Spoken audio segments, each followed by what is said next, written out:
How many people on your team today currently?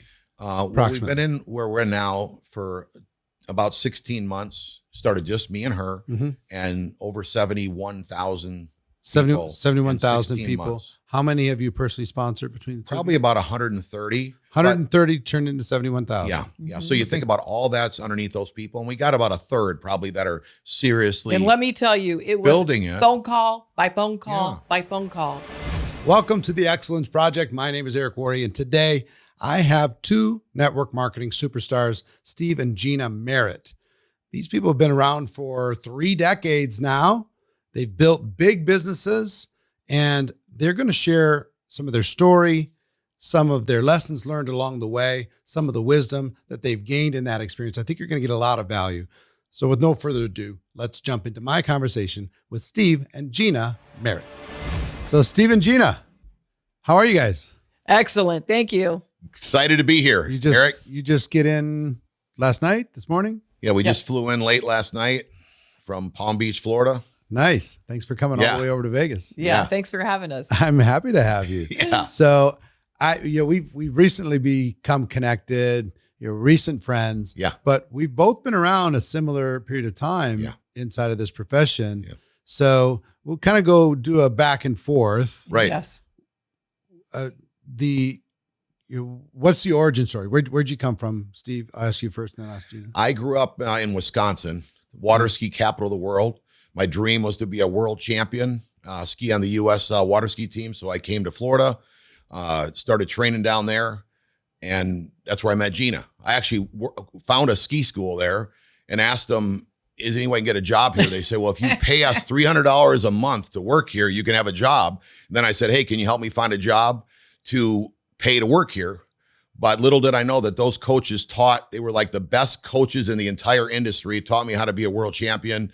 I actually went on to teach my daughter to be a 2-time world champion. So it was an incredible connection. So you're a world champion in water skiing? Yeah. Slalom? Yeah. What? Barefoot water skiing. Barefoot No water skis. We don't do it with no skis. Like, I don't like bindings. Oh my gosh. But that taught me a lot in this industry, because if you don't, everything doesn't happen overnight. It took me years to become a world champion. Not even until after we got married. So it was way before I even met her. I was training, but then went on there, and it was just an incredible ride. And it actually helps you through your life, that competitiveness especially. Right. I'm not a real people person. Yeah. I like to win, but if you have to learn to like people and communicate with them, I learned it. I changed, you learn that skill set. Right. To it smile. Was necessary. And, yeah. I mean, but if you got that competitiveness in you, you just can't get it out of you. You can actually use it in this industry years and years down the road, because, you can't take those hard falls for your entire life, Yeah. So I still barefoot ski. Really? Gina can barefoot. Get out of here. I got grandkids that barefoot. I love it. But I will say that I do the things that I know how to do that I'm not going to fall. Right. Now, they might look hard to you, but they're easy for me because I've done them for so many years. And I'm the driver. I met her down in South Florida. Yes. And that's where it all happened. So Gina, where'd you come from? So I'm born and raised in West Palm Beach. Okay. The youngest of 3 girls. My parents had foliage nursery. My dad, when I was growing up, was the largest status. It's like a dried flower that's in almost all the arrangements. He was the largest in the United States. And completely learned work ethic. Yeah. I mean, the guy went bankrupt. Like, my parents went bankrupt probably like 2 or 3 times. Yeah. Really? And just got up and started fighting again. And I'm telling you, just incredible what my siblings and I learned, my 2 sisters and I. Incredible. Well, some people would take that as, that's not the path I want to go. Yeah. But you didn't take it that way? You're just like, no, you like the resilience of it? I completely learned that it doesn't matter if you're down and out, you can pick yourself up and still win. And I think that's like a real value in that. Like Steve's story, his going to go work at a ski school that charged him. Then he had to find a job to pay for that ski school job. That was his passion and his dream. But his mindset, he knew that he needed to be around that environment and be at that place. So it's pretty powerful when you think about it, that he had to go find a job to pay for the ski school job. Right. Like, yeah. I'm blown away. Not many people would ever do that. No. So I never heard that story ever. Of all things, Eric, it was washing dishes. Yeah. I'm sure his mom was that's what I did. Okay. I got a job washing dishes that I said, that's the last job I'd ever do to pay to work at the ski school. So you paid to work at the ski school. Yep. By washing dishes At night. Yeah. because you wanted to be around champions. Yeah. Mm-hmm. And learn from champions. Absolutely. So just in your origin stories, Mm-hmm. were you entrepreneurial in your mindset, Yeah. or was Absolutely. it because you're more a performer? Yeah. Mm-hmm. That's like a performance is not necessarily an entrepreneur. Yeah. You're performing. You're going to do a show. Right. Like people who work on the strip here, Cirque du Soleil people, Mm-hmm. they're kind of blue collar people. You know, Mhm. they show up. They're incredible athletes, but they're trading time for money. They don't own Yeah. the show. Mm-hmm. So were you more a performer, blue collar, gonna go do this, be a champ, be an athlete? Or was there an entrepreneurial vibe through that endeavor, or did it flip at some point? Well, probably the story is when we met, and then you asked me to marry you. We got engaged 3 months after we met, and we got married. And I can remember him saying to me, I want to start my own ski school, my own training center. Yeah. And before that, we didn't have a place to live. So we found this property on the water, just on a canal, where he could literally train his students and all that. So we go to get this property, and they said, well, you don't qualify. You don't have the right paperwork. Yeah. And I said, come on, let's go back one more time. I mean, I think we went back 3 times. Yeah.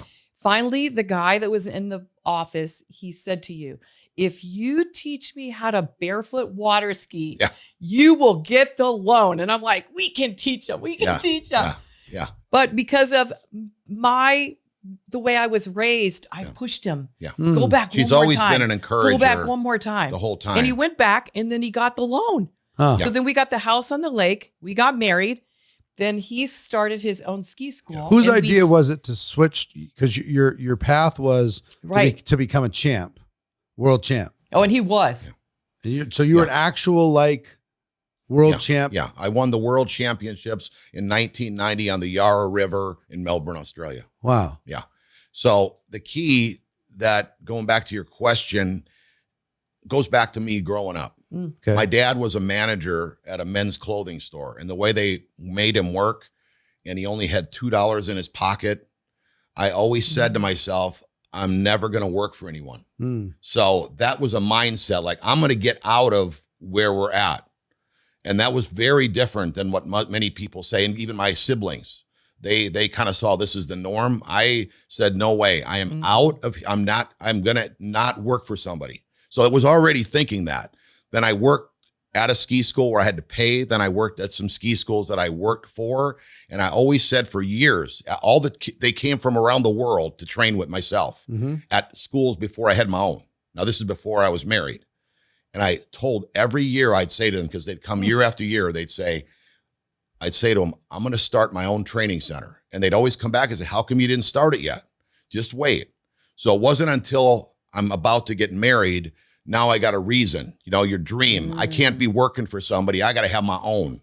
Yeah. And basically from the time the first year we got married is when we started our training center. Okay. And then it went on to, I even tried to talk to the guy that I worked for, because he had an incredible line of equipment. There's a lot of training equipment you need in water skiing. You growing up in the Midwest, know as well. And I said, hey, I'm 23 or 22 years old. How about if I promote your equipment in my training center? He said, well, you got to pay us like hundreds of thousands of dollars. I said, I'm 22. That was like a really, I just acted like I wasn't interested. And then I went on to make my own. Really? So then we not only had a training center, we had our entire line of equipment, mail order company, business around the world. Okay. But I used to always sit in that boat, even after having all that success, saying, and everybody wanted my job or my lifestyle. But I'd say, I don't know if I want to stay in this boat for the rest of my life. So how much money were you making in this line of work? Yeah, it was probably about $500,000 It's good business company, and that's in the 80s and 90s. Yeah. Were you working together? Were you both working in the business? This lady's a Wonder Woman. I was a flight attendant for Delta Airlines for 25 years. So you got to have free flights wherever you went to go do your stuff. And back then it was a very big benefit. Planes were always open. They didn't have all this computer tactics. You walk in there, you know, your name wasn't on the computer. The red coat at the airline, Give you your Steve and the Gina are here, and they can, tickets. yeah, and they can And like, you can okay, you moved adjust up the them. line, you know, yeah. Yeah, adjust the tickets. Yeah, it was all different. It was fun. It was a great lifestyle then. But what she did was she'd fly all week long, leaving 3 to 4 days a week, come home, cook at the school, wash all the sheets, do everything that needed to be done. So she was like a wonder. And we got 4 kids. Wow. So, you know, it came one at a time. We'd, So you know, but flight attendant, 4 kids, plus a business. Yeah. Yeah. Busy. yeah. You had a lot of stuff Completely. going on. Yes. Yes. Yeah. So you stayed a flight attendant for how long? 25 years. Mm-hmm. Why? Because they owed me those flights for free. So you want? So, I was like, so you you know wanted what? to I'm get the gonna prove lifetime them. free thing? Yeah. well, Because I mean, because you were making enough money with the business, not then. didn't you? Not then. This At was the all. end, I was making enough money. Yeah. Yes. Yeah. Definitely. And even if our ski company, it was a lot of work, you know. Sure. Good, you know, you got people training, then people not. It was, you know. But I love So- how someone says, well, you work very hard in network marketing. I'm like, let me tell you what hard work is network in life. Yeah. When love I this. worked for Delta Airlines, I can remember coming in. I was based in Fort Lauderdale. We lived in West Palm. So I would land. I would sleep in a chair in the lounge if there wasn't a flight out to Atlanta, because our ski school was in Atlanta. And I would sleep in a chair. Like, people have no idea. They think that, oh, it was just so easy and great. But no, it was completely hard work. And I would think to myself, I've never been this tired in my life. So I would come in, catch a flight to Atlanta. Then I would run to go get the bus, take a bus, an hour and 30-minute ride in a Greyhound bus, get dropped off at a mall. Somebody from the ski school would pick me up. I would come in, take my Delta Airlines uniform off, and then I would put on my cleaning, cooking clothes. Yeah. And so for my 3-4 days off, I would go to the laundromat. I would do 30 loads of laundry, cook for all the students their 3 meals, prepare everything, and then do the bus all the way back to the airport, sleep in the flight attendant lounge in Fort Lauderdale, wait for my sign in at 6 a.m. I'm telling How'd you network do that marketing Oh, is incredible.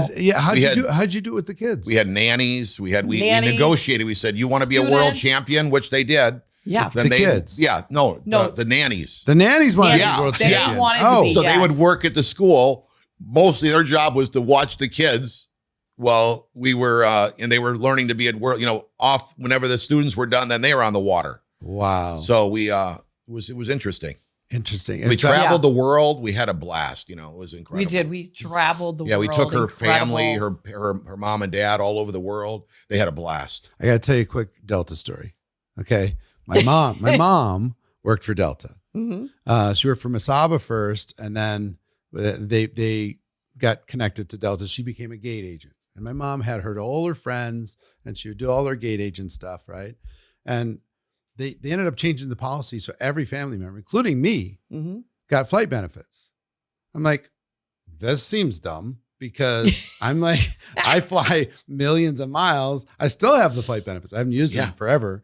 But so I had to go fly from Minneapolis to Omaha for a meeting.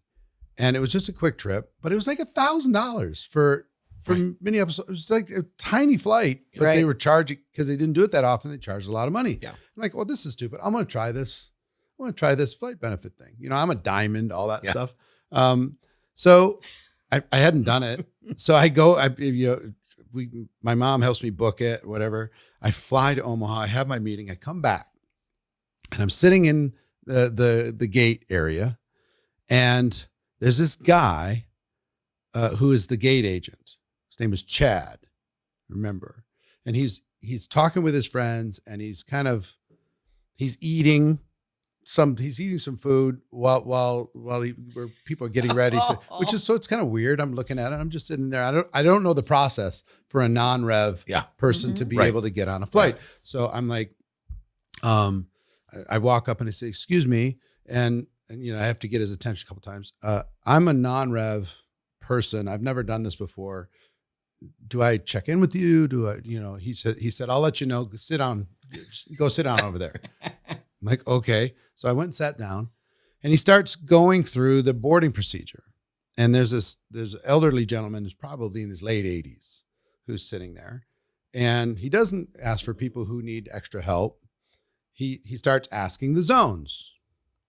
And, you know, I watched this elderly gentleman get up, and he's like zone 3 or something. And he struggles to get out of his seat, and he makes his way up to the gate and hands his ticket, and the guy looks at it.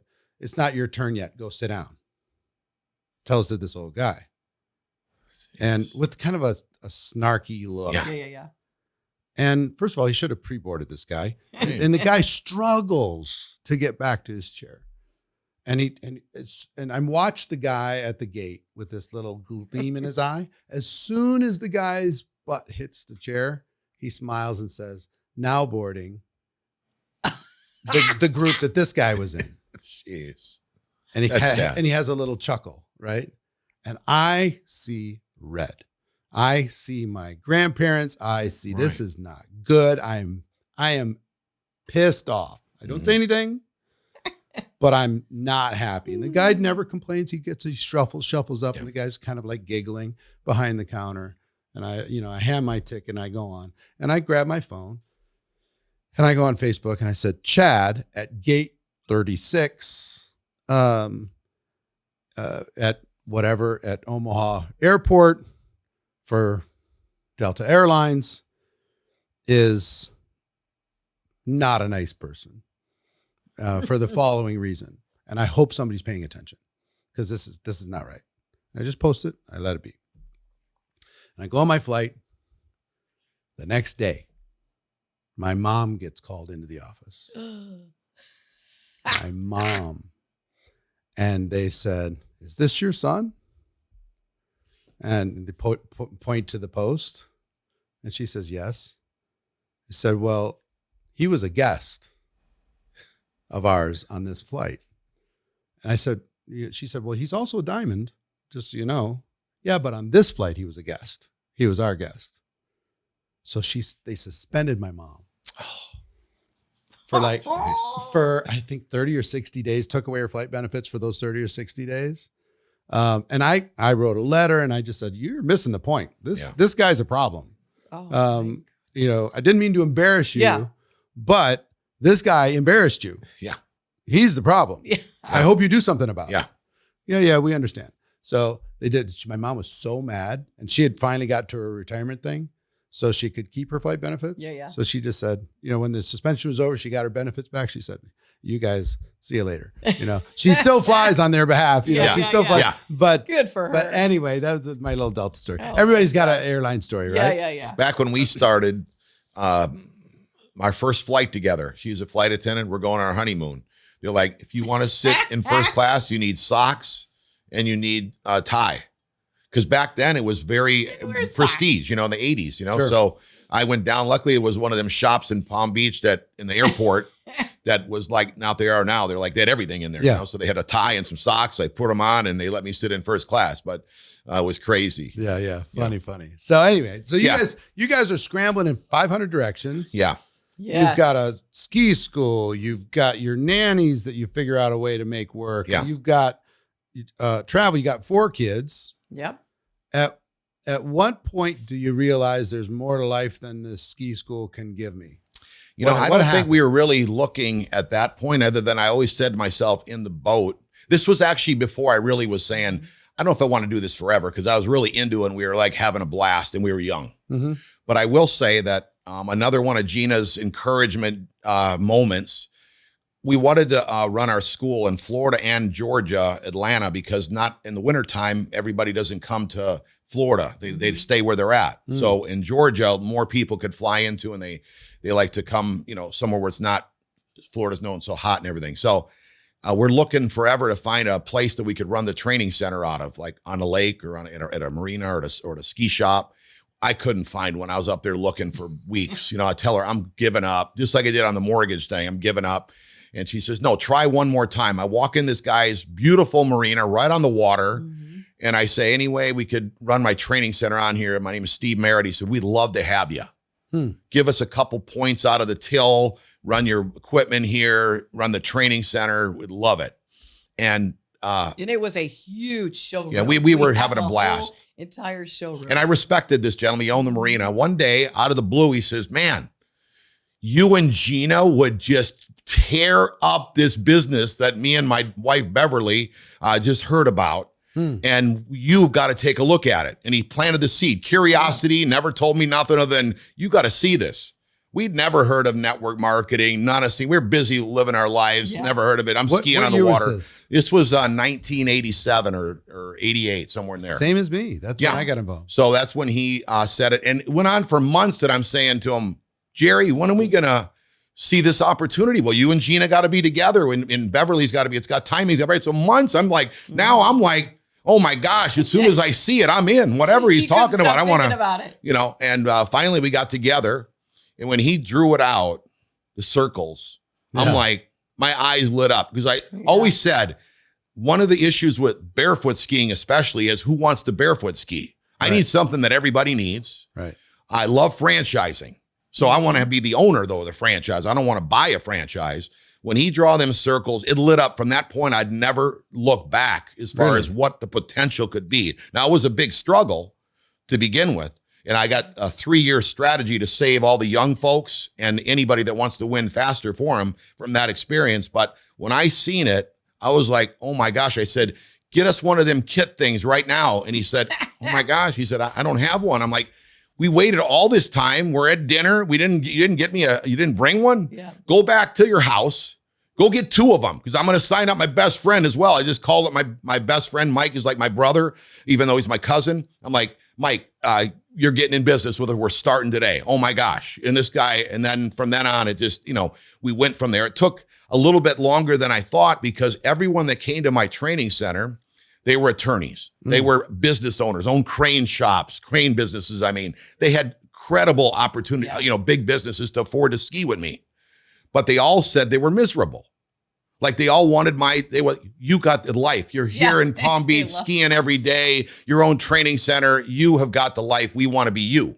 So I thought, I'm going to save these people out of their misery.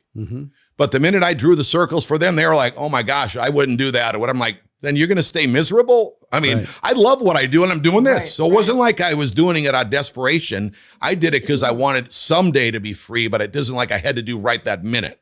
Yeah. What was interesting. But I thought that's pretty unique how the gentleman had me the curiosity approach, told me we'd be great at it. And we've ever since we've ever seen anything. He even said, you need to have Gina here. And you go, no, because I was flying. And you're like, no, she's on the same page as me. But trust me, I loved being a flight attendant. Yeah. I still miss it to this day. I returned August 1st of 2008. I miss it to this day, like so bad.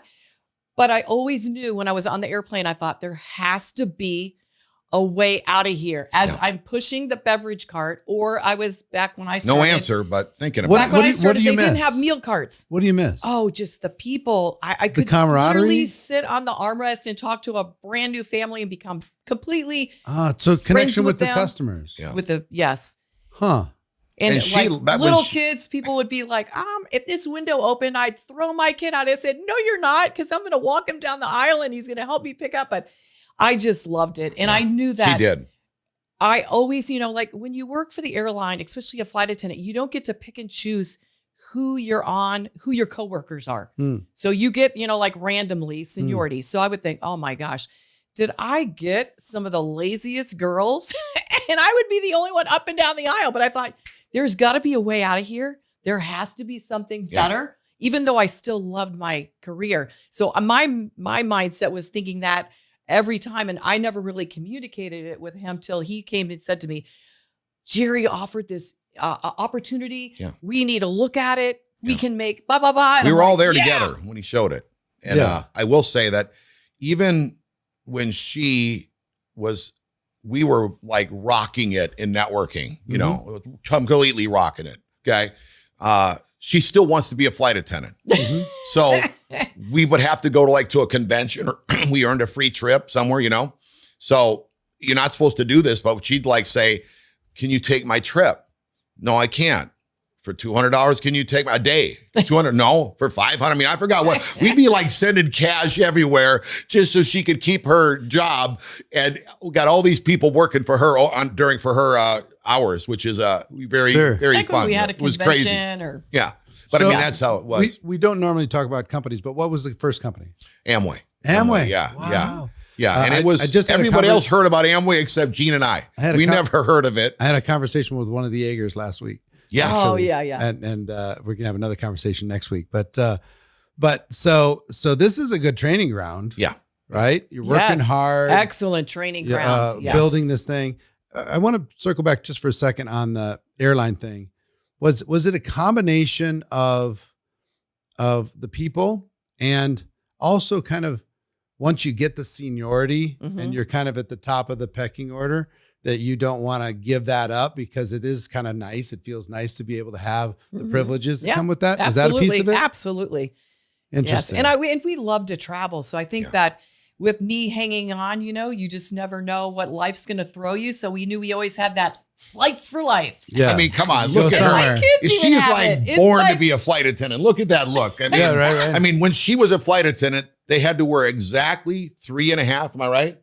Inch 3.5 inch heels. If you did not, and you could not wear them, the only time you could not wear the high heels was pushing the food cart. So up and down every concourse. Didn't they also have weight requirements back in the day? She had to weigh in. Oh, yeah. She had to have her hair perfect, her makeup, her nails. So she loved, even though she was like, oh, I hope I'm going to wait. She knew she could get the weight check and everything, but they didn't, maybe that was a little thing that she loved too. But she did it so long ago that we had beepers. They would beep her and then we had to stop whatever we're doing. We could have been in church. The beeper's going off. Everyone's got to get out, Remember, what was it? What was the pager? It was like nationwide pager. Yeah. What was it called? I don't remember, but I remember being in church and that beeper. Yeah. Oh, you're kidding. We got to go. Yeah, the pager days, man. But I will tell you that what I can save some folks 3 years if they want.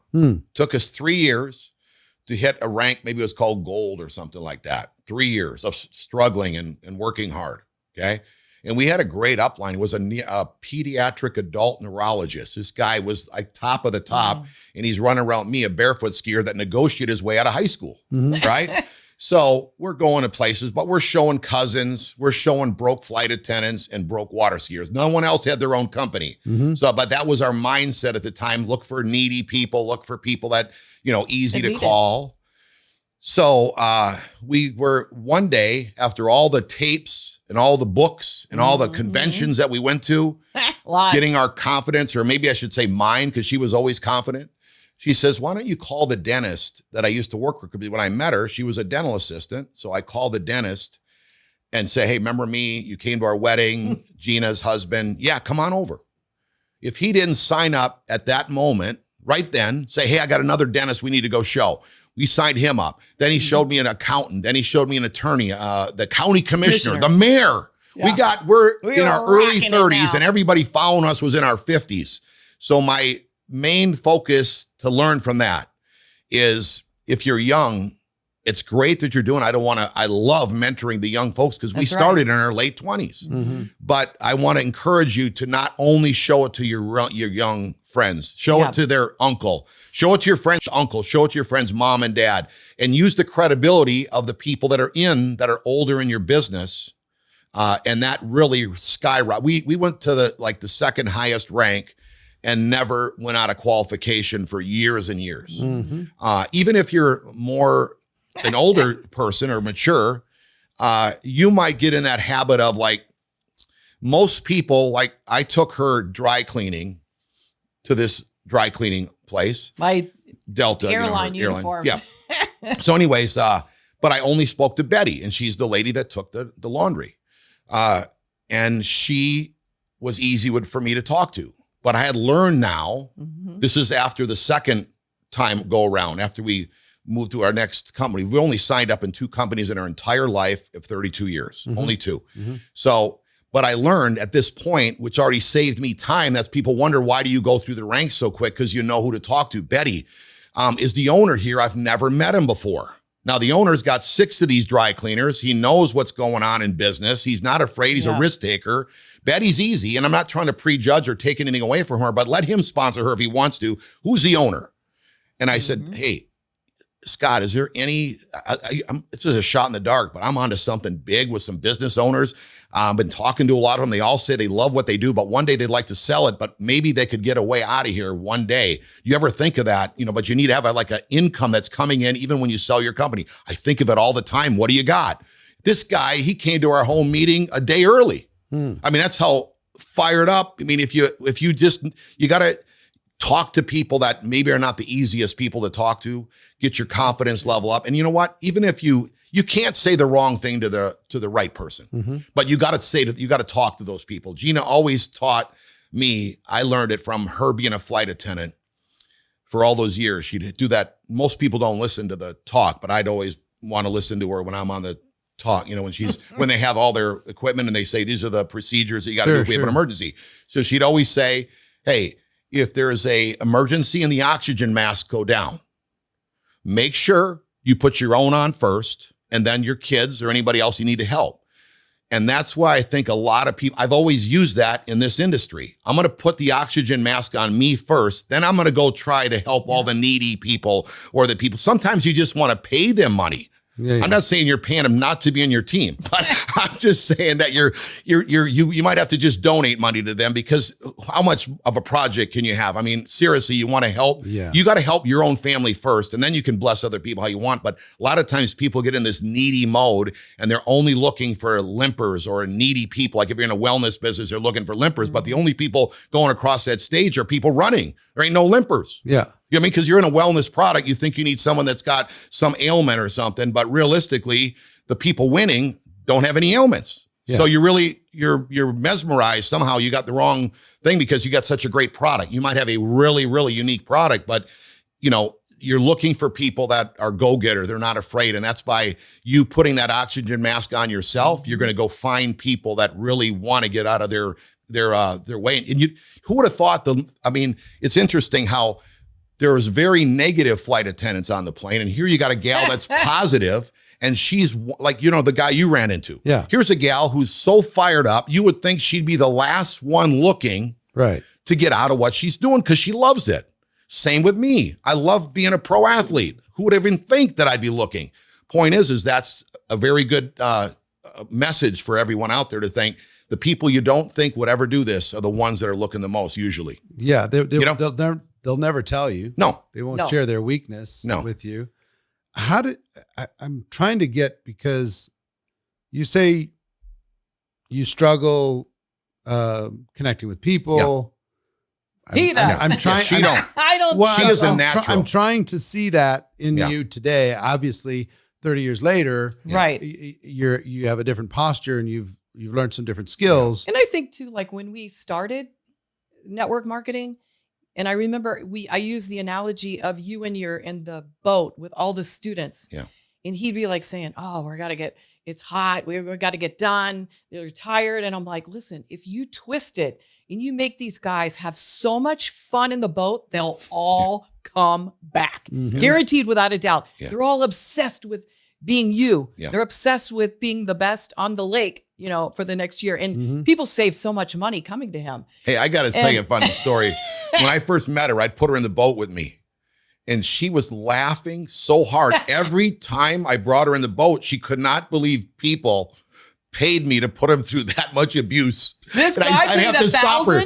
I'd have to stop her and say, hey, you can't stop. You got to stop laughing, because I'm not going to have any more return business if you keep laughing at every time they do a face plant. Like, I can't believe they pay you to do this. But when he shifted to having the fun in the boat, I think he realized that, I got to get a little bit more into the people. This is what they're paying me. I mean, some guy would pay him $1,000. He came for like 3 days.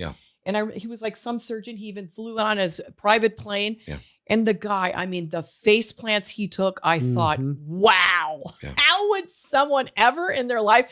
But that was their sidekick. They loved it. They're obsessed with it. Well, growing up in the Midwest, they wanted to be the hot dog on the lake. So not only did I teach, which I taught a lot of world champions, but that was more like the parent sent the kid to be a world champion, and we teach them. But there was a lot of, like a dentist. One of the tricks, if you ever seen it, you put you barefoot ski. There's a leather strap on the handle. You stick it into your teeth and you let go with your hands, lift up one foot, take a picture and put it on the dentist. The dentist wanted that in the back of his, chairs that he worked on the people because he wanted that photo. Yeah. But someone had to teach him. So that's the tricks. But I think going back to your question, that competitiveness of like, hey, if I got to learn how to do this, I can do it. To start talking, to open up my mouth. I put my dream ahead of me. So like I can remember one of my best guys that I've taught him to make $5 million. And now he's already a $1 million earner in this new venture we just started. And the way I met him was I was sitting at my son's batting practice and the coach was there. And I was like thinking, well, I should talk to this coach. I need to talk to the coach. But if he says this, what if, and I got to say this, and what if he says that, and I got to say that? So I'm like sweating. So I'm just I'm going through exactly how I feel. This is still to this day sometimes, but I know if you just put this one thing before I finish, action cures fear. If you just open up your mouth to anything, at least you get the ball started. And I say, hey, Chad, you got to take a look at something. I'm not sure, you're a coach and I'm a coach. I found about this product. You would be incredible at it. And it really can bless people with any kind of ailments they got. So this guy, the next student he has after I leave happens to be my friend Mike. And Mike's son can't pitch because his shoulder's bad. This guy heard what I said, tells him you should try this because this guy just came, says about his shoulder. Next thing you know, Mike comes to one of our meetings and he's making millions now with us. So, the coach never did nothing, but he led me to the guy that did something. But you see, because of my thinking now, there's two things that was going through my mind. One is, my dream is to at least have the opportunity to bring Gina home from work if she wants to. And if I don't open my mouth, I'm not going to be able to bring her home. That's right. The second thing going through my mind is I got to go home and face this woman. And she's going to say, did you talk to the batting coach? And if I say, yes, I talked to him, then I'm her hero. Woohoo! So that's why no matter what he said, if he had excuse or not, I just wanted to be her hero. So I know that if I put that, if you got somebody at home that they're not going to be it in a negative way, but you could hear her positive encouragement, but she'll also call you out if you're not doing it. So in a loving way. So point is she's got other ways to encourage. It's not that difficult. She's got other ways to encourage men to do the thing to teach the women. She just taught a lady, you got to hear this. This is an incredible way of this. She encouraged me that I found incredible rock solid business people in our business from this one little bit of encouragement. It's way out of the. How do you help this gentleman to pick up the phone, to step into a higher version of himself, to do the thing that was uncomfortable for him? How did you encourage him to do that without him feeling like pushed or made to be uncomfortable? What's your secret sauce? Well, I think his dealing was he was nervous maybe he had people that he was not comfortable with calling. Yeah. And I was like, you're just calling them. They're going to say yes or no. Stupid. What's the big deal? So I would tell him, listen, did you call such and such? No. And I said, okay, well, if you go call them, I'll be here waiting on you. I was in bed. I'll be here waiting on you till you come back. And then he'd come back and he'd go, they're coming to our meeting. I said, yeah. Then I said, okay, now what about such and such? And he'd get up out of bed. I said, I'll be here when you get back. So I have this precious girl. So you're trading sex for him. Absolutely. Absolutely. I'm working it. Come on. We just had a couple hit big rank after the lady said, my husband's not doing anything. She gave him the same advice. She said, bam, I just don't know. I just don't know what to do. I just am really struggling with him getting on the phone. I said, come here. Her and I go to the side. I said, listen, do you know how to work it? And she goes, work it? And I said, yeah, you work it. Have him make the call and tell him, I'll be here when you get done with the call. I'll be waiting for you in bed. I said, he will make that call so fast, boom, he'll be in bed. And she goes, oh my gosh, that's genius. I love it. I love it. Now you see why we're moving everybody through the ranks, Eric. Do it. And I'm wondering why you only had 4 kids. It's like there's a lot of calls he had to make. Yes. Well, we both make the calls, but yeah. So, but I had to encourage him. Yes. And I do a lot of conversations with couples because there's different dynamics. Right. Right. Sometimes one's the primary and one's the secondary. Or one's primary and the other one's just supporting. Sometimes somebody's building and they're not supporting. Yeah. Like they'll do Yeah. the opposite. Right. Yeah. Like I'll punish you if you go build your business. I'll punish you if you make that call. Whoa. And they have to deal with that. Yeah, Punish that's you and try tough, and figure yeah. out that It is tough to dynamic. build, Right. build it in secret. Do you guys both build? Are you Yes. both Yeah, we builders? both Both are. build. Everyone, we both got our, but we do it And we together. both have different gifts. Yeah. Yeah. What are your Obviously. gifts? What, Yeah, well, Gina knows how to what are the start a strengths? conversation with anyone. There's no doubt about that. But I mean, I will say this much: that isn't my strength. But a lot of people feel sorry for me because I don't They know. They're do. like, "Do I need to sign this and fill this out for you?" Yes. Okay. So I mean, it's like sometimes if you talk, you're a what do you call it? A matty chatty or you chat too much. Right. Who are you talking You know, about? You talking about? I'm not going to be saying much because I'm like, I want the paper filled out or I want the I thing. don't You know? see that in you know. this conversation. Yeah. I see like you're ready to talk and Yeah. Yeah. you're ready Well, to I share. think what you're seeing Today's too- probably a little different though, right? Yeah, well, I think what you're seeing is that I've been a coach my whole life because, as you know, in the Yeah, he's Midwest, so with good all at the that. boats that you have to have, in order to barefoot ski, you have to have a 454 or a very fast outboard. Mm-hmm. And my parents never could afford that kind of boat. We had 40 horse Mm-hmm. or 55 horse, whatever, you know? But you did it. So what I did was I had to work always to be a coach. Mhm. So that came into my play. So me talking to you about what I know, like they would say to me in Atlanta at the World Congress Center boat show, Steve Merritt's going to be world champion, is going to be given points on how to do certain tricks or how to learn how to barefoot ski on your own boat at home. I'm confident I know exactly what I'm talking about here because I had to get uncomfortable and not feel good at all about what I'm doing. Mm-hmm. I can teach this to a T to anybody that Mhm. has that going on. So we're So talking you- about what you- I'm comfortable with You now. took the strengths, Yeah. which Right. was coaching. Yeah. Somebody who was incompetent, help them become competent. Yeah. Show them how to do it, get past their limiting beliefs. Yeah. Because I have a belief system that I cannot barefoot ski. Yeah. It's actually, I've tried many Yeah. times. Yeah. I You got face the wrong planted coach. many Yeah. times. Yeah. And I went, this is a bad idea. Yeah. And like this sounds like an injury machine Yes. for me. Yes. True. So I'll drive the boat, or Yeah. or I'm gonna Yeah. watch. Yeah. you just what- got to make sure you put the throttle all the way down. all the way Don't- down. Oh, and he boy. says, "Don't baby me." Yeah, don't baby I me. said, "No, I'm not Whatever babying you do, you. don't baby I'm me gonna on that whoop you throttle. up." nothing worse than slow speed on yeah. on your bare feet. Because the water's like going. You like I'm aware. Drowning? No, I've Yeah. I've Yeah. tried every Yeah. approach. We there is actually to try. guaranteed anyone We could sure barefoot did. in one day. What? And we couldn't it have happened, people yeah. we couldn't have people get hurt, like I said, or they wouldn't be able to come back. Sure. But I mean but another thing is that you're asking me why I'm comfortable talking to you is because once you know something and you're talking about something you've Mhm. done, I'm just telling you what I've done and I'm comfortable in the conversation of network marketing. Yeah. I've learned it. So you learned it. You know it. You're comfortable Yeah. coaching it. But still put me in the hobby of the hotel and say, go meet that person. I'm going to start sweating, No, yeah, I'm uncomfortable too. So But I'll go she's meet him. not. Your, She'll what- just what's walk right what's up. your superpower? I don't think I really have. I don't feel uncomfortable meeting people. Mm-hmm. So that is a huge gift. Mm-hmm. But I mean, we've always been like thinking outside the box. Yeah. Like we're at the boat show and he's got these boats sitting in the Atlanta boat show. It's snowing outside. How do you sell a boat when it's snowing outside? Mhm. It's difficult. So I said, I brought my bathing suit, my bikini and my high heels. Put Maybe Gina in a stand- bikini. and I didn't have the best figure, but I mean, I was going to give it a go. So Oh. I thought my mom is going to lose it. You're a Christian. How can you stand in the boat show in a bikini? I said, we got to draw some crowd. I literally got we in my did. bikini and it was like a swarming of men. Yeah. They They all were- wanted to come to the school. all the men. We actually had But we have a hired- problem. This is the great Yeah. thing. We hired a videographer. Okay. We're at the boat show. We hired a videographer. Yeah. He's doing our whole boat show. Like it's kind of like for advertisement Yeah. and stuff. Some lady, he's videotaping me and Yeah. she comes up with her purse, And- slams him on the head, screaming, "You pervert." But we had hired him.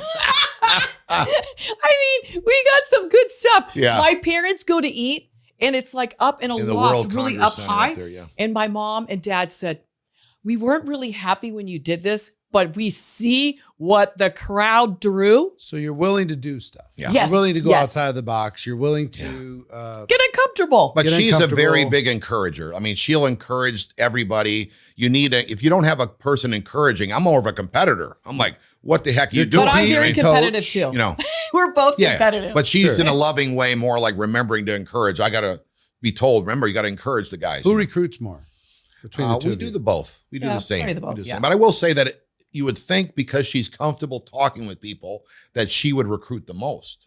But going back to what I said, because I'm uncomfortable, it actually works in my favor. Yeah, If you just absolutely. open your mouth, you know one thing, you got a shot. If you don't open your mouth, there's no shot. I mean, you don't know what's Right. going to happen. Right. Nothing's going to happen if you don't open your mouth. Yeah. But if you open your mouth, you got a shot 50-50. They're either looking or they're not. And I will say that a lot of networkers, if they really want to become one, they got to get to past the point of, I'm not sure if I should talk to this person about the business side of the network. They get so wrapped up in the product side, no matter what product you're in, that the person never even knew there was a business. Right. First of all, because you didn't bring it up to them. And realistically, if you think about all the people that have a job or a career or a business right now, they didn't like dream their whole life that this is the business that I wanted. The opportunity came their way. Right. So this is an opportunity. These different, in network marketing, if the person is looking and the timing is right, that is their moment to take advantage of an opportunity. So those are the ones that blow up your business. Hey there, just a quick interruption, especially for network marketers. Whether you're just starting out or if you're ready to level up, GoPro Academy has just what you need to take your network marketing business to the next level. Get step-by-step training on how to get started or restarted the right way, and then get everything you need to earn 6 figures or more and become a network marketing pro. To learn more, just visit goproacademy.com. I've helped millions of people learn how to recruit, tens of thousands of people to reach 6 figures, and I've personally helped more than 1,000 people achieve 7-figure incomes and above in network marketing. I can help you too. Head to goproacademy.com today, and I'll see you there. Let me ask you about that specifically. There's a lot of people in network marketing. They're so passionate about their product. They believe everybody in the world should know about it. And they're very comfortable talking about the product. Yeah. Very comfortable. But when it comes time to talk about the business side, they choke. They they clam up. They feel kind of icky. Like I was willing to benevolently share this product with you because it can help change the world. But the business, now they're going, ooh, I'm connected. People are going to view me different, whatever. They freeze up. Right. What advice do you have for people who get into that situation, and how do they get out of it? Yeah. I think it kind of goes back to their comfort zone. They're worried about what the people think, but realistically, the people are more worried about what people think of them, not you. So I don't know why you're so hung up on that. And if you do what I did, I always put the dream in front of me. The dream's going to make me open my mouth. And if you really know from our experience, 32 years, the ones that get in for the business are the ones that are going to rock it. I mean, some people will say, well, I want to, this is a customer, but I hate to tell you, even if you got a great product, the person gives this incredible testimony about the product, they get off subscription or off auto ship. The person making $100 a week in the business, $200 a week, surely at $500 and $1,000 a week, never, ever get off subscription. So when you know this, I mean, sometimes they might not, sometimes they don't want to hear that. Like we're talking to them today. So if they're listening, those are the ones that are going to stay on subscription no matter what, because they are building it for their business. But you got to get past that, what people are going to think of you, because I will say since the pandemic, this is really good that more people are proactive about their health, no matter what, since the pandemic. They were much more proactive. But secondly, in the 80s and the 90s, everyone would be like, you're in an MLM or network marketing. It's totally, now it's like, is this an MLM? Okay, great. I mean, it's a whole different mindset. And Complete sometimes shift. people haven't gotten past that. They're still back in the 80s. Yeah, we're out there talking and everyone's listening. So don't put yourself in a box thinking, don't try to make your answer for the person that you're talking to. You're trying to assume what they're going to say. Put it out there. You don't know. I mean, in the same breath that we talk about a product, we say, hey, because this product has these great testimonies, nobody knows about it, everybody needs it. That screams opportunity. So in my same breath, I'm talking about product and opportunity. So now it's all up to that person to tell me whether I don't care if it's a super cold contact I just met at the hardware store, or if it's somebody that is just in my cell phone, I'm letting them know right off the bat what we got our hands on, and then let the person. So if you kind of get it out there right away, you don't have to worry because you set it all together instead of just, if you only talk about the product and then all of a sudden you sneak it in, that's kind of worse sometimes. Right. And just laying it out there, you know. I think there's just more emotion, and like, I never forget where I came from. So when I was at the airlines, I walked in one day and I got a 50% pay cut. Then I walked in another month later and I got my health insurance. We had to pay $300 out of our own pocket. Then maybe 2 months later, they took our parking lot away. And I said to him, if I keep working here, I'm going to have to pay them to go to work. But I think that if you don't forget I got in this kind of industry for the money. Yeah. And I think if you realize that, most people, the majority, are looking for extra income. Yeah. When you can do that, because what we were in, I didn't get a feeling off laundry soap. Yeah. Any of the products. So many it more. wasn't any, it wasn't a feeling. I was in it really for the money to make that extra what I had gotten, the pay cut. Of course, all the pay came back and everything. But at that time, I knew that, gosh, we needed to make $500. We needed to make $1,000 a week to replace what I got missed. And I knew that it was possible. We could do it. And a truck costs three times more than when the pandemic started.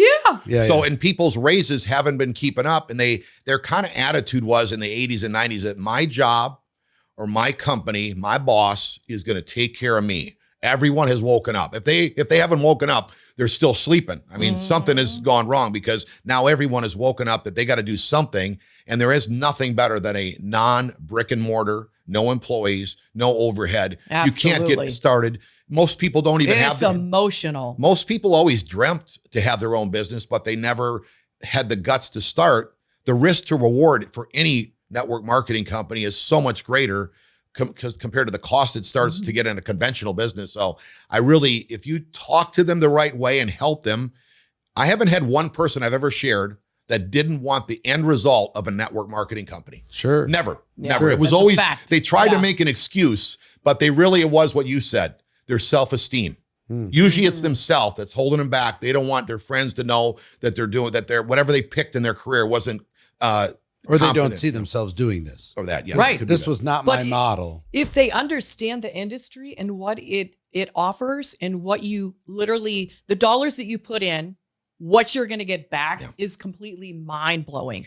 But they just don't understand it. They don't know what it is, or they've got a concept that's completely in right field, right? Right. So once you explain it to them. Yeah. Let me ask you this, Gina. So you specifically, you guys have been involved for a long time. What are some of the biggest lessons you've learned personally over the course of your career that would be helpful for somebody that's listening? Okay. Wow. For some reason, and I don't really know why, but I've had a lot of girls come at me saying, I copy their eyeshadow. I dress like them. I'm like, Steve, I don't even dress like them. She dresses slutty. I dress more classy, professional. But okay, so this couple literally called us down to their house, 4 houses from ours. And we sit there, and I thought, they're just going to say we're ready to step it up, baby. No, it was not that. They were ready to chew me up and spit me out. So as we're sitting there, and Steve probably could see my whole demeanor, but I tried to stay strong and confident. And this girl literally just chewed me up and spit me out. I wear her same purple eyeshadow. I dress like her. I'm this and that. And I just literally sat there, my biggest learning lesson, and I ate crow. And probably for girls, because we're so much more emotional than a guy, we're more sensitive. You got to let crap like that roll off. So, but you literally did you in the moment? I did. Literally. Really? We sat there. Yep. I didn't say a word. We left, and I said, it was we got tough talk. Oh, it was like chew you out. It wasn't like a 10-minute That's why talk, she's Eric. not winning. It was all because of Gina is copying her. It was like an hour and a half. And talk. And it can happen. For some reason, the women could get picked on that kind of thing. The mean girl thing. Yeah. The competitive thing. And probably just jealousy. Yeah. And I just could be. loved her Yeah. for where she was. I just Did it loved her affect for the who she relationship? was. No, No. we just keep going. Really? Keep going. So you're just like, but You got to let Sometimes- stuff go Yeah, because I but- knew I didn't do anything wrong. but And you say you're sorry. if you kind of allow somebody to like run you over, Right. aren't they going to keep doing it? No. At some point, she at some point, didn't. she No, didn't. She no, just needed she to get it didn't. off her chest. She just That got was it off her chest, and that was it. Yeah. Okay. I think Yeah. we learned a lesson years ago when we were grinding it out here, learning in those 3 years we weren't Mhm. doing what we wanted to have.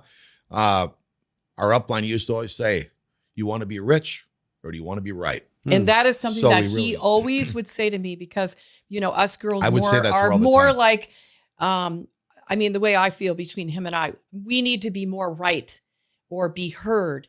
And I think that when he said that to me, do you want to be right or do you want to be rich? And I don't even remember what circumstance it was. Yeah, I know. And I literally was like, he is so right. This is what a waste All right. of energy and time. So Yeah. back to that Yep. that incident. You just took it, moved forward. She needed to get it off Well, her it wasn't the chest. first time. She did. The last time, I should say. Yeah. So if somebody tried to have that same conversation with you today, Oh, I would Some- completely listen and I would completely say, I'm sorry. And I would just let it go and move on because really, it's just something that someone's dealing with and you have to just walk them through. You have to let them know I'm no threat to you. I would have a hard time. Yeah.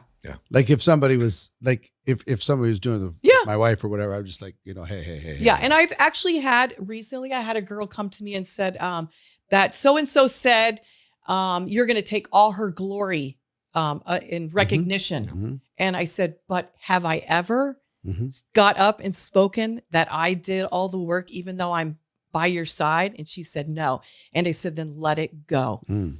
because it's not true. All right. But sometimes people were going to throw stuff to stumble you. And it's, whether it's the way they were raised, the way they were taught, their insecurity of themselves, So you just decided, jealousy, whatever just it is. decided to There's have- so many things, you decided to have compassion and just let it go, let it roll go, through it. roll through All it. right. Give We've me been told at conventions that you have to calm down. Yeah. You're too excited. Too fun. You can't use silly string. Yeah, Or yeah, you yeah. can't. We're like, oh, okay. Yeah. But that's who we are. We Right. just love the energy Yeah. and especially at conventions, the energy and the Sure. community with the people it's Yeah. amazing. So give me another lesson. Something else that happened over just from your perspective. What's another lesson that was important that you that helped you You got one or for me? defined you Yeah. over the course of of your career? Maybe it was a defining moment. Maybe it was a difficult day. Maybe it was a big accomplishment, some realization, some kind of like, wow, this is like the real key Mhm. to success. Any of those things, if that triggers anything for you. Try You to think of anything? Uh, How about well, you? There's so many things. How about you? It's Give me a lesson that you've learned. I mean, I think the best thing for a leader Mhm. is to not forget where you came from. Okay. So when you're talking to new people, they can't relate to Lamborghinis and, flying on private jets. And, sometimes you're talking a little bit too much money. So bring it down a little bit and let them know that you're not afraid to roll up your shirt sleeves as well. I mean, that's really how it's going to work. It doesn't matter how successful you are in the business if you want to keep going. Now, if you want to hit a certain level and that's where you want to stay and you don't want to go to the next level, then just start telling the people what to do. It's not till you're down there in the trenches, rolling up your shirt sleeves, willing to help them make the phone calls, help them to hit the next rank. And there's nothing of a better feeling, by the way, if you've never done one of these businesses before. First of all, the emotion of a product could be great. I like that. But I love the emotion of winning. Mhm. You win. And the great thing about this is everybody wins, not just myself wins. I like to help my friends win. And that sometimes is a better gratification when they win than when you win. It's even more emotional always because a lot of the times, 85% of the people we work with never succeeded in networking and they've hit millions. Out of 176 people we've helped make $1 million or more, 85% never were a network marketer. Mm. So I love that. Now, a lot of them, they all claim they are now, of course, you know what I mean? Sure. But when they met us, they weren't. Right. So that I love that accomplishment. And I love teaching those people too, because they're not like acting like they know everything. You know, now it is a little difficult sometimes when people don't understand system and they don't understand duplication, because they've never done a network. You kind of want to be your own person, but you still can be your own person, but you got to fall into that duplication pattern that so many people, I couldn't tell you how many people in networking do not understand the power of keeping it simple and the same. And they think that like an opportunity meeting, if you're like, you know, I don't want to pick on folks that very educated, but they seem to want to make something easy hard. Yeah.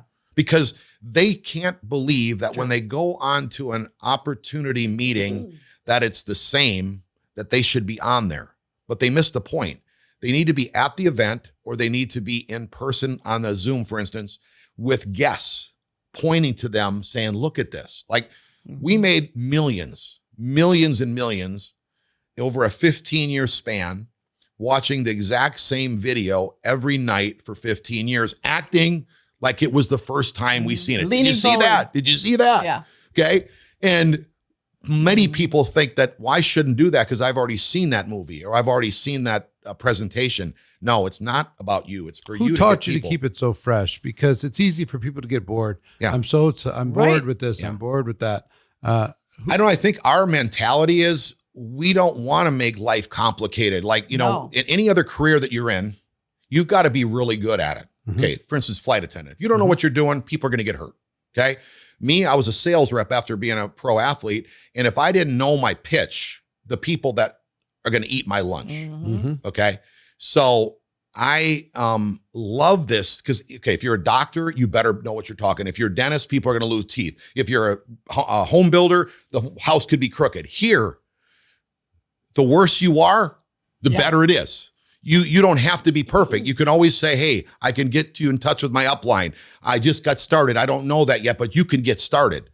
We love that fact that you don't have to be perfect and you don't have to be doing homework every night before you have a case as an attorney, or, you know what I mean? Like there's none of that here. This is like, hey, we just get to do the exact same thing, keep it simple. And then we get to go on trips and travel and goof around because you don't have that stress. Like there's absolutely pretty much when you win and succeed here and you have leader backed by leader generating income, the stress goes so down to zilch. And let's think about when you start. Now you don't have any leaders or no money coming in, but you really don't have stress because you didn't go to the bank, take out a big loan. You don't have all the people, creditors coming after you. You're not stressful that way. You're like, if you could just act like a cool cat when you start, don't try to look desperate. Even if you're broke, you got to somehow not be a desperate person trying to prospect because people can see right through it. You got to somehow get that out of you. Well, we've been sued by major people. And Why? you wouldn't even know. Like, you wouldn't even know from our mouth or our face. We are the same, even when we got... What happened? Okay, like going from a company to a company? Yeah, company. We've only signed up twice. Yeah. But the second one we signed up got sued by the first one. And we weren't that big of names. But we would go to these big, it was big, $500,000. Most people wouldn't be able to pay to do that, but we were able to do it.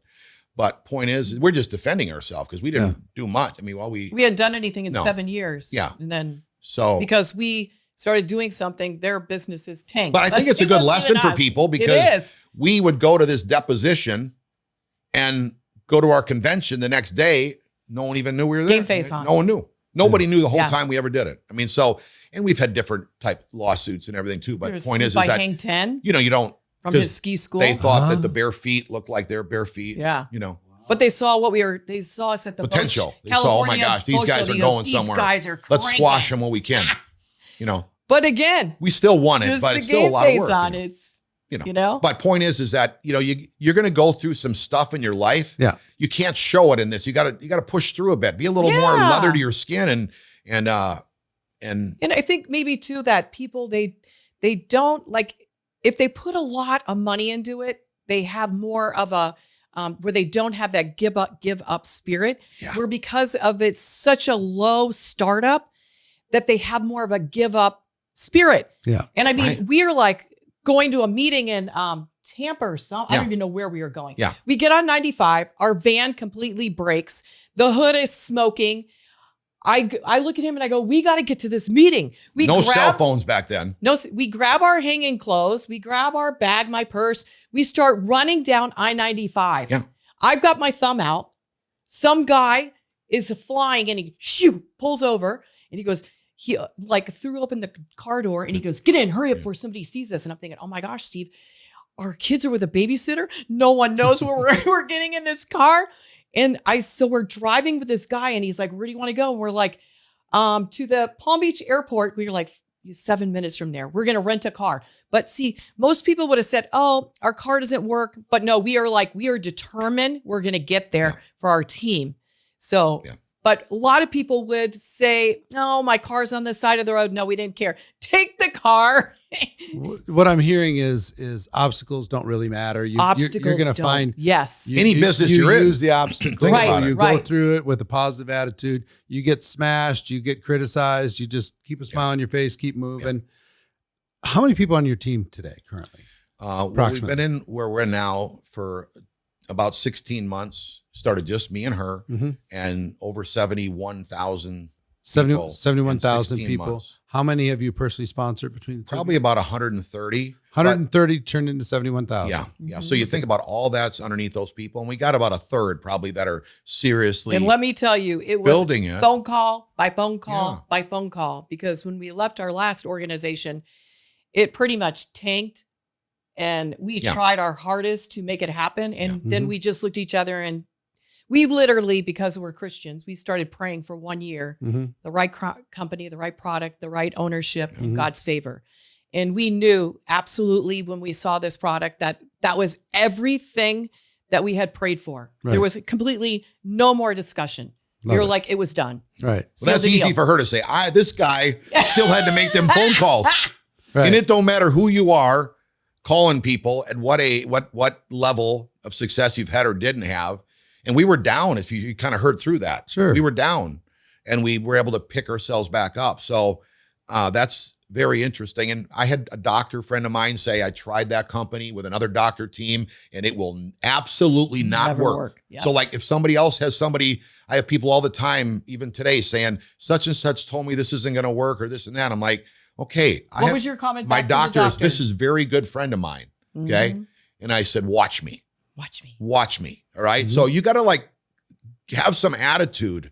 I don't care who you are. You could pull it out of yourself. And I think a big thing too is if you look at what you won in life like if you've ever won anything, most people have done something. I mean, even back in their gymnastics or something, did you win a tournament or did you do something in your life? Spelling bee. I mean, I never won a spelling bee. Don't worry. But no, he did not win a spelling bee. But you know what I mean? Like something you won. We giggle because, Steve spelled that. Yeah. I have. Well, we're okay. It's fun. Where we were at, they never even have a presentation. So we had to make the presentation, and the guy that doesn't know how to spell is making the presentation. But at least they know it's me when they see the word. Now we got to go back to a story. Okay, we're in the Atlanta Boat Show. We made this beautiful banner, and it's hanging up there. Right, so our booth is here. We got 3 or 2 boats. We're selling the whole store. It was just filled with picture clothes. like today, yesterday. Yeah, the lines of people. He was signing autographs. We have a video playing of him with his. It was like a hot dog video, we called it. And Gina's then walking around in her bikini. And you had a blooper video that you played after that. But so here we are. Some lady came up to me and says, I see your sign up there. It says, ski with professionals, but you spelled professionals wrong. So that's when we go all the way back to the spelling. Yeah, back to the 80s. 1987. Is that? Yeah. So, but that's okay. Here's where I want to get to 160,000-ish. And you sponsored how many? About 130 or something like that? No, it's 71,000. 71,000. Sorry. 130 people. 130 people, 71,000. Yeah. So what I want to get to is how do you turn 130 people into 71,000? Yeah. Tell me about the systems and the idea of duplication that worked in order to be able to make that happen. Because you could say it's product, you could say it's timing, you could say it's compensation plan, all that stuff. I don't personally believe that. Yeah. What I believe is professionals keep things simple, find systems, hold those systems in place, and then create duplication within their team and then develop leaders. Right. So in those 71,000, I keep getting the numbers wrong. How many of those people would you say are leaders? That you would consider leaders, approximately. Yeah. Not as many as you'd like. Right. Under 100? Yeah. Yeah. Under Yeah. 100. Under 100 of them, leaders, quote unquote, Yeah. whatever you want to call it, different levels of leadership. Some of them are earners and they're not leaders yet. Right. They Right. needed to become leaders. So how do you take, and how many of the ones that you personally sponsored are in that 100? Yeah.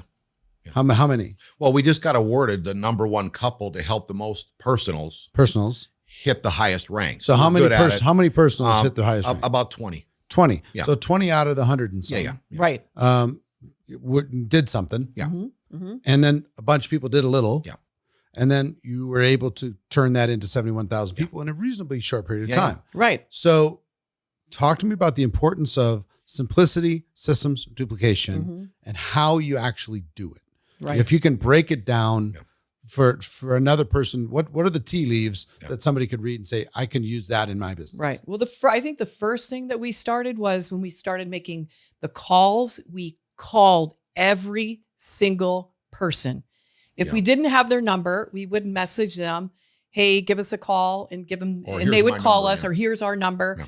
But we called everyone. And that's the power right there, because it's kind of like versus what? When you walk in an airplane and someone says to you, welcome aboard Delta Airlines. I mean, what do you feel? You feel like, oh, great, she's happy to be here. No, welcome aboard Delta Airlines. Do you know where your seat is? It's like, I'm just kind of using that as a little scenario. So but when you say you call called, someone, who are you calling? Hey, I did this on purpose. Our phone. No. Who were you calling? We did this on purpose. We did Hold this on. on I just got to get clear. Yeah. Who were you calling? And Prospects or people on the in team? my phone. No. People in my phone. This is at the very, she's taking us back to where we started. You're at zero. Because I think people need to know. Yeah. We did calls, and calls are powerful. Yeah. Because like when you talk to me and you hear the energy in my voice, whoa, Merritt's got something going on. I got to check it out. Yeah. So you called all of your prospects. We personally did it because in this day and age, I wanted to prove to at least my baby boomer friends that you didn't have to go onto the internet and get your prospects. I'm not saying that people can't do that. I'm just saying there's a lot of people that can't. So I wanted to just make the calls or see the people in person. And I will tell you, in this day and age right now, it works. Yeah. It works really good. And I'm not saying that I didn't use a text to say, hey, I got to talk to you, but the call was when I pitched them. It wasn't a text to pitch them. Like this same doctor that said it won't work, he got in my business and said that it's still not working. I texted 200 people. I got no response. I said, I never told you to text. Right. I told you to call the people. So everyone they're looking for that shortcut. What's the shortcut I can post on social media, think I'm going to get a shortcut. I'm not saying that that's not a great down the road or when you're ready. But point is that if you know that making a phone call works, and one thing about online, as far as social media calling and prospecting is, if you never had them years of experience, 10,000 hours offline, in person, looking them in the eye, some rolling their eyes back. Like I can tell even on a phone call or on a social media that you're rolling your eyes back from what you're saying to me. So I'm picturing you in person. So if you don't have that experience, a lot of times you got to get that experience before you start doing all the stuff online, because you're going to have to go through probably more people because you don't even know that there's no relationship with them. But we just made phone calls out of our cell phones. So let me ask. So 131, you said? Yeah. 131 people. How many people did you talk to between the two of you to end up with 131? Just out of curiosity, generally, because you have a lot of experience, 30 years or so. I actually you say, okay, have we're going to a go. lot of no's. No, I have to at be this honest. point in life, I was blown away. I mean, we Like used 200, 300, maybe 200 at the most. really? At the most. I mean, there are more people open and looking absolutely than I've ever seen in my life. Hmm. It is like slam dunk. They're open and they're looking. And we build a lot of credibility with people. Like, so when we would call, they said, whatever you're doing, Steve, I'm in. Yeah. Because we only signed up twice in our life. Mm-hmm. So they knew our hearts. If you're somebody that's running around doing stuff, you might have have to work a little harder. Or if you don't have credibility like we did when we were in our 20s, you have to gain it. So don't be so hard on yourself. But I told you how to save your time. Go find a couple Mhm. that's been around for a little longer. They got a little more friends that have some credibility. So those young folks, they can win and succeed and have incredible results. All right. So talk to me now. Yeah. You did that. So the lesson I get from that is in person, actual phone call, Yeah. face to face is even Yeah. better, but it's different than hiding behind text. Yes. Text can get you scale, Mhm. but it's kind of rude to call somebody now before you text them. You got to kind of text them first. You have a second? I didn't do that. Do you have a minute? You didn't do that. No. You No. just Never called did. them straight Called up. them. Yeah. All right, cool. And I left a good message if I had to, but I mostly didn't tell them what I'm doing. I'm just saying, Yeah, just I call got to me. talk to you. We literally hit the top rank in 23 days. Yeah. And It was a blur. But we didn't even know we hit it. Yeah. We're like actually going out to dinner. How do you know how to hit a top rank in a company in 23 days? You don't even know. I mean, we No, just, you know. we just Just go. made calls. We just worked. Yeah. You know, the person hung up. We made another one. Yeah. So talk to me about systems. How did you sign up these 131 people? How long did it take you to sign the 131 up? Okay. About Most of them all signed up quick. no, I mean, it was pretty fast. over 100. I mean, in the first 90 days, 90 let's days. say. 90 Yeah. days. Yeah. 90 days. So most of them in the Majority. first 90 days. Let me help you on this system thing. Yeah, I know please. how important a system is, but I will say that I kind of wrote off what we had for a minute because I didn't want to meaning that it wasn't very good. It was a bit of a hodgepodge system that had gone on for a little bit. In fact, I even was part of it because I said, okay, what are we going to use? And they said, the upline said, well, we're going to use this site. And it said, be working. And there was a bunch of bumblebees and everything on there. Like, my guys are not going to go for this. So we threw something together. It was completely hodgepodge, sites, everything. Somebody had even passed away that was the head person of the Facebook group. I mean, it was like, that's all we used. Okay. But point is that the reason why I bring this up, Eric, is because we didn't get hung up on trying to have everything perfect. Like some people want to get so perfect on the system that they missed it. Like they try to change it. They want to have it exactly Better their just to way. start. Yeah. Just start And there's and a use time. what you got. Use what you got. What's the fundamentals of the system? Yeah, the Here's fundamentals something today. to show someone. Yeah. Introduce someone to Yeah. a tool or to Yeah. an event or to Yeah. a person. The best thing we have going for us now, which we have an in-tune, perfectly run system now that's running, but it took us a little bit of time. But the point is that I didn't waste to do it. Like some people want to start their own Facebook group, right? That's a lot of work because you got all kinds of chatty people on there that really aren't building their business, and It consumes your it time in consumes the your wrong time. way. You got to get out there with the people, whether you're on the phone or in person or on the Zoom. Mhm. So the answer to your question is, you need we use a page. We use a one product landing page. So that landing page has all the answers for the newest person. Like if you're someone like me that I don't need a lot of information because I didn't go to school, right? So that's how I became a world champion. I can watch 2 videos, get excited. But a doctor, he might need to see, and I've never sponsored so many doctors in my entire career, Amazing. 32 years, that I have in the last 16 months. I'm not going to say all personal, but a Right. lot of them. Right. And there's enough information on our landing page that has enough for the doctor. And remember, if you think about almost every network company I've ever been in, it wasn't a team product landing page. It was the corporate page. The problem with the corporate page, and I'm not trying to pick on them, is you get Boring. lost in the minutia of first of all, the doctor looks to Too see much this stuff. product you're talking about, and they see the free trips, or they see me and my friends counting our money before they get to the product. It turns them off. It can't have any network marketing appeal. So that's what this is, and it's for anyone. The second thing is we have a Zoom weekly system. Now, at first, we only had a Wednesday and a Saturday, and we blew it up to the point now we add throughout the week, and we have a Spanish one. And now we're opening up into different time zones So, around the world. So they point conversation to the page page to the Zoom. to the Zoom. Yeah. Do you sometimes put a page to a 3-way to the Zoom, or Yeah. page to Yes, Zoom of course. to Right. Of course. 3-way after? Yeah, either way, all those can fit in. The 3-way can fit in anywhere there, but definitely the 3-way to help them. But it doesn't have to be. Some of them don't need it, but it's always available to do it. Now, if you as a leader or want to be a leader, you got to get up to speed. I mean, I hate to say my top dog never went to school either. All right. So he just happened to watch all the videos and he sounds like me when he's talking. Yeah. So if you just can start listening to your He's upline, teachable. got to be he's humble, hungry. got to be teachable. And it's They amazing. dropped out him and his wife at 10th grade. And he's got like a So voice that, Anyone. like, when you hear me talk, you know that, do you want optimal health? And would you like to take an advantage of an opportunity lifetime? No, I don't want optimal health. Okay. Is your wife around? I mean, you know, when I leave, that the answer you gave me was really dumb. Right. You know what I mean? Right. And your wife might have even told you. So whether you do it or not, and that's what you got to get. You got to somehow dive into that when you're prospecting. So anyways, you point to the one product landing page, then you talk to them either on, if you had to do a 3-way or not, but you get them on the Zoom and you let the leaders do the work. At first it was just Gina and myself, but if you understand leadership, you do not want to be the person. That's another reason that leaders, they don't make it. Well, I'm not going to say they don't make it. They might be successful, but they're wrapped up in that company, that their business, because they do all the work. They want to be the superstar. Mm-hmm. We don't want to be the superstar. No. We want everyone else to be the superstar. We're just the brains behind those superstars.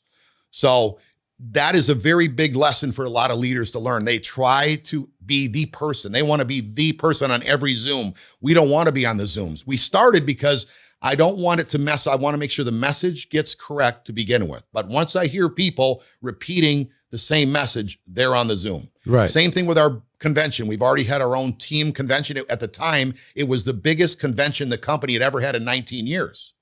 Now, at that convention, there were a lot of myself and Gina on the stage. Not that we didn't put everyone up there, but I wanted to make sure that the message come across exactly properly. Yep, loud and clear. To everyone, so that now we've got a team of leaders that really know what they're talking about. And that's really what you want to be looking for when you're looking for them leaders, because you want to highlight and lift them up as long as they're coachable and staying humble and not acting like, hey, now this is me, because we all are in this together, which is interesting. So that's how a system really needs to work. It's a well-oiled machine. We do have our own team. What happens when strong people come in and say, we want to do it different? Well, I mean, one thing about today's day, which is a little bit different than when we started in the 80s, where you could isolate your team. Yeah. Nobody knew anything else was going on in other groups or any other networks. You could isolate, okay? Now everybody knows. So I've kind of learned to be flexible, because if you're kind of a Gestapo, or you're kind of a person that, you know, oh, you're going to do this, and you just tear them up, you're going to lose a friend. They're going to go away anyway. So love on them, do your best. But usually those aren't the ones I put on the stage or the Zoom, because when you highlight somebody, then that person is going to be seen in your, on your page, and people are going to go search already for their social media and stuff. So they have to know that if you're not going to follow, all of us are on the same page. We all are a team, though. If you have something that you want to contribute, we're open to listening to every single person. Of course, somebody's got to make the last decision, but sometimes it's better to be, agree to not disagree, disagree, agree not to disagree. Have at least a good front face. It's like negotiate on the substance and let everybody have their own style. Yeah. And like you try and get as much so you don't confuse. I've seen that so far in our short time, but that's only a short time. But most people understand that it's more power as a team, all of us together, than trying to do something on your own. Because once you're on your own, now you got to be the person. We don't want to be the person. That's why we got all the team. We want everyone else to be the people running it. So that's I think very powerful. A very big factor is in our system, we are lifting up all the other speakers and leaders. Yeah. They might not be the perfect speaker or leader, but we're building them up where they see it's not a Steve and Gina show. And that's probably the biggest thing in a system, that it is a team, a complete team. Because a lot of people try to be like, we could be it. We could be just, easy. You could be like, so much Steve and Gina, but we're not that way. Because if you don't build up and develop leaders, I mean, where do you want your business to go? Little bit or massive? Yeah, or short-term or long-term. And within our system, we have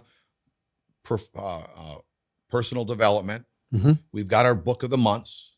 We've got everything that people need to know, old school, and a lot of them do it on audio.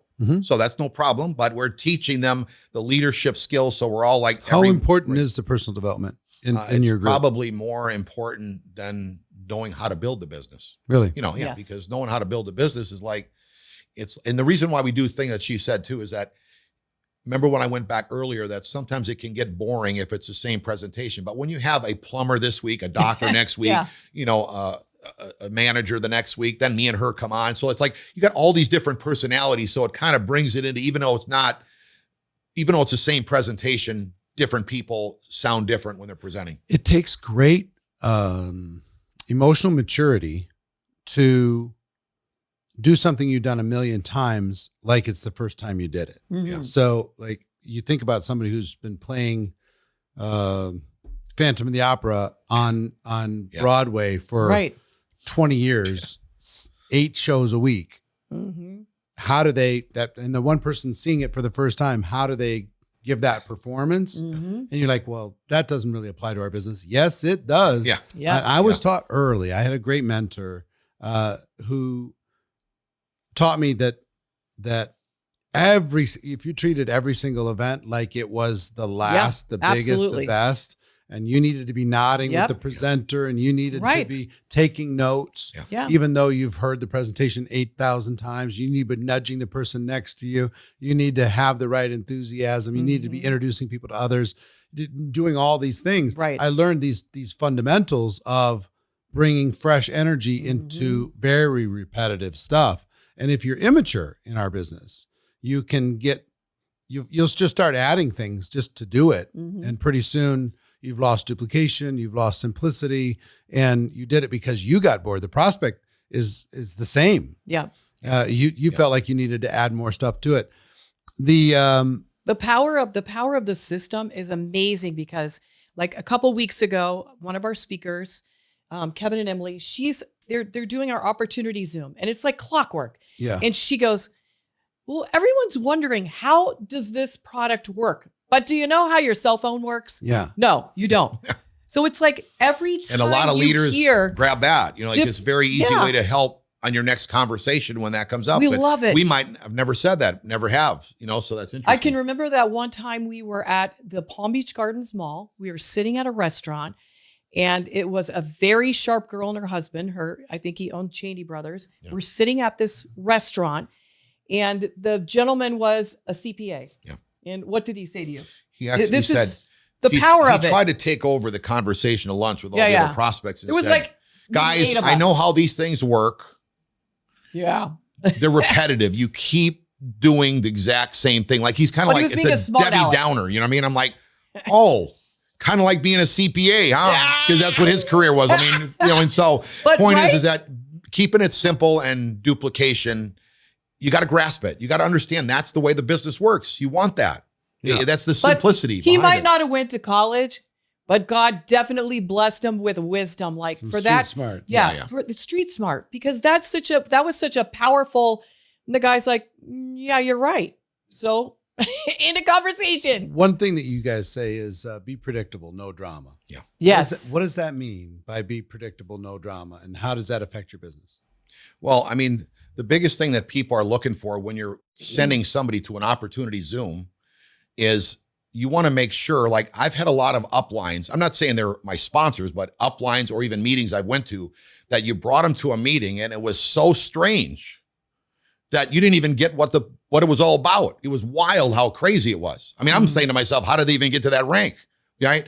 One thing about us and one thing that we teach our team is you want to be predictable. So when the people come on, you're saying something they know they're not going to be embarrassed. You put a new guest on, they better be saying the exact same thing that everybody can relate to. And we know from experience that there can be a lot of drama if you just start saying whatever you want. We've had to have meetings till like 2:00 in the morning because people from stage will say something crazy weird to the audience, but that'll offend people. Like you got to be really on your game to not offend the people. I mean, hopefully you're the kind of person that doesn't want to offend people, but there are people like that. There are. So you just have to be predictable, and that's how you really gain the respect of everyone because they know, okay, Steve and Gina are going to be on that Wednesday night opportunity meeting. We know we can put as many guests as we want. They always say the same thing. They're always on their game. They're fired up. They'll be on time. Even being on time is predictable. You need to make sure you're showing up. If you say you're going to Dallas, you're there. If you say you're going to go here to Las Vegas, we're here. You know what I mean? Like you need to make sure that you're accountable. That maybe that's why when we picked up the phone 16 months ago, people knew we were that kind of person. Right. That kind of goes by however why can't you pick up the phone and you didn't go and you went to school and nobody listens to you? I don't know. Right. But I just know that I pick up the phone and people at least will listen. I'm not going to say that they all signed up. Some were negative. Like I said, my doctor friend and other people, when we first started in the industry, all of our family were pretty much negative about it. We used to call their friends that we met through their friends and they were like, how come you're calling our friends? like, oh my gosh, well, I thought they were kind of our friends now because we met them, but we won't stop call your friends. But now they love us because they're all hitting the highest rank. It's like, at least her sisters and my brother-in-laws are at the highest rank in the last 2 companies, which says a lot about her growing up. A lot of times when people hear that, her and her 2 sisters have been at the highest rank, both of our companies. And they say, oh, so it's really Gina that's the brains behind it, because it's interesting how those two, you rarely meet 3 sisters at the highest level twice. That tells you how their parents brought them up. Yeah, like she was talking about, So let me ask you guys this kind of final question. I'll ask both of you. And this has been great. We come from the same school. Yeah. As far as hard work, determination, stay focused on fundamentals. Systems are critical. If it's all about you, then it has to always stay about you. Yeah. You got to figure out a way to develop leaders within your organization. At this stage of life, because I know the answer for myself, at this stage of life, having had the experience, having had success, financially, if you wanted to, I'm sure you could chill. Yep. And a lot of people our age, that's their goal. Yeah. Is to chill. Yeah. So I'll start with you, Gina. Why are you running as hard as you are right now? Why are you building a new empire? What's the future hold? And what's driving you to do it? Well, I think probably when we went to our last convention, our entire team and Steve and I made a commitment to step it up.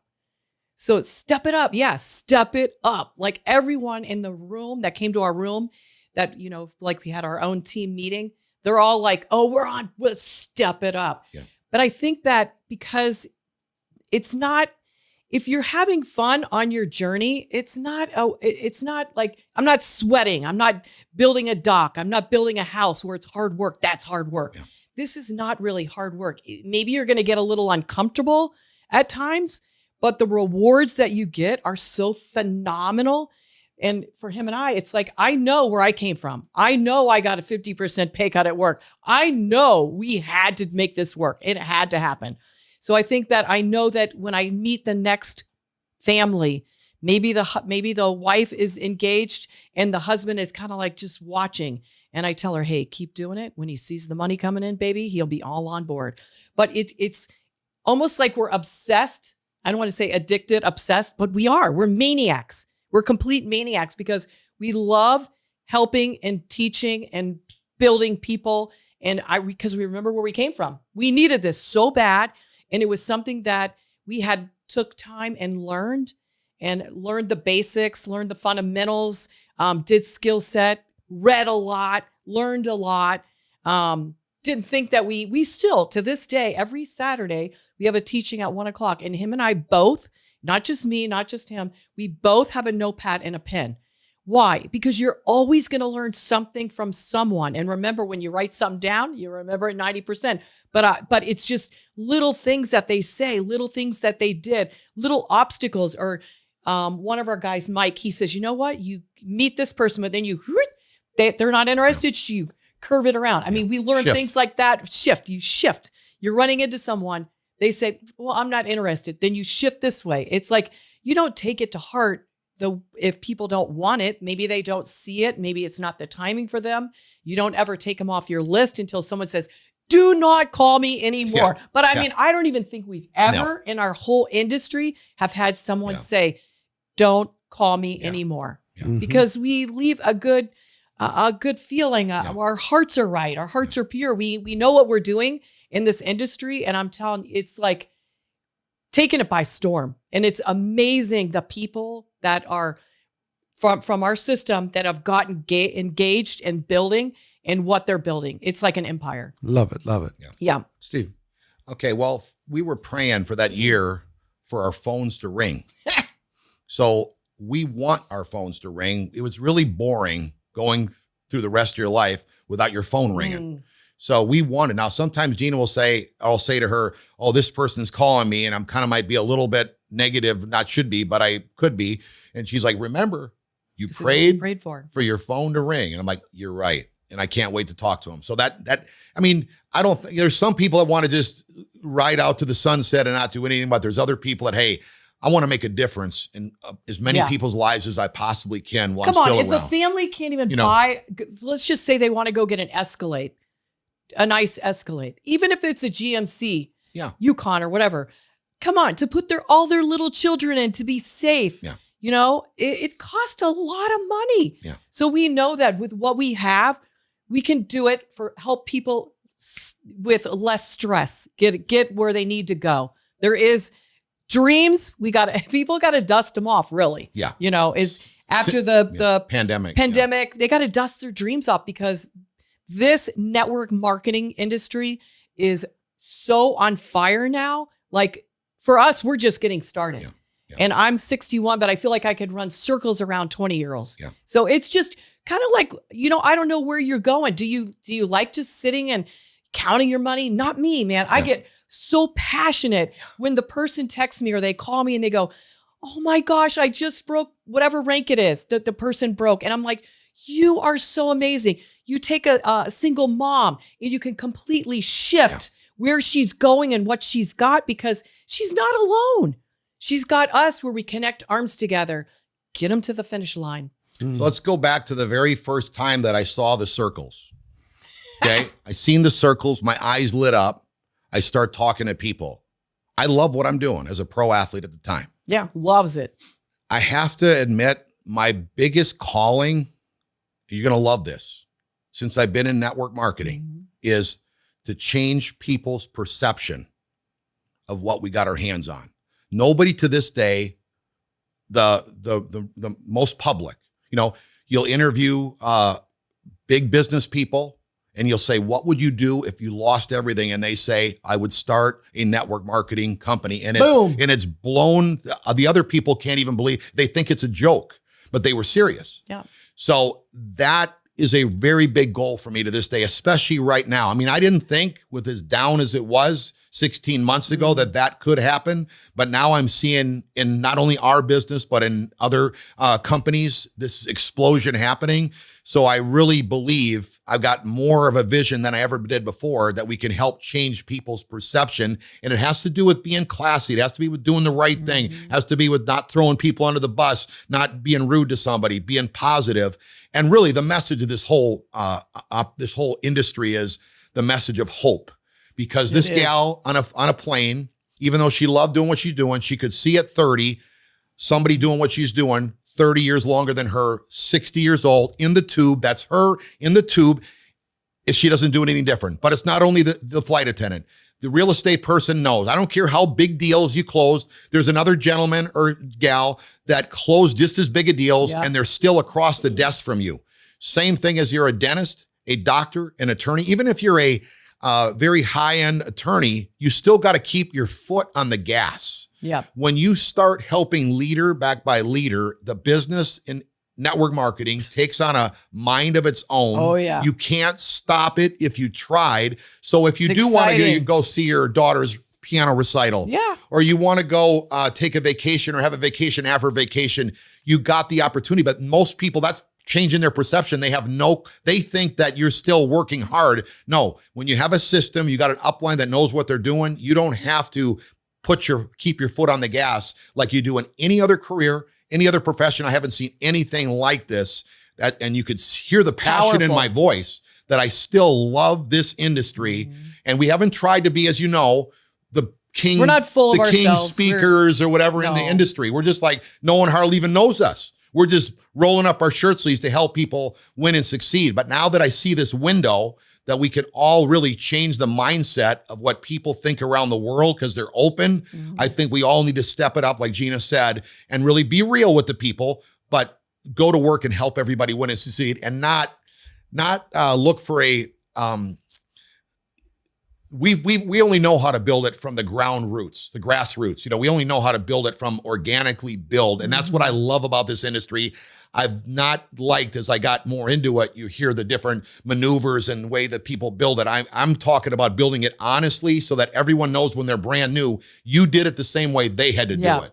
And that really gives you credibility with those people when they know that, hey, you had to roll up your shirt sleeves. You had to make the phone calls. You had to help put the people in your business just like we had and help the people. And that gives you a lot of credibility than just saying, oh, I got some, way to special opportunity or whatever to be in a certain spot or whatever. That really, to me, ruined our industry. And I really like to bring it back to the way that it really was meant to be. Yeah. Well, Steve and Gina, I appreciate you taking the time. I'm glad you're getting a little bit more loud and maybe a little bit more known inside of the profession. Thank you. I'm excited to see the next 5 years, to see the Yes. next 10 years. Yes, us too. What that's all going to turn into. But thank you for coming to Vegas and Yes. sharing your thoughts. And thank you for having us. What a blessing. Thanks. So that's my conversation with Steve and Gina Merritt. I hope you got value from it. If you did, make sure that you like, that you subscribe, that you share this with somebody that you care about. I think passing it forward and helping us spread the word is going to help us take the profession to the next level. Take the skills, take the belief, take the standards, and raise them up together. So do that, and we'll see you next time.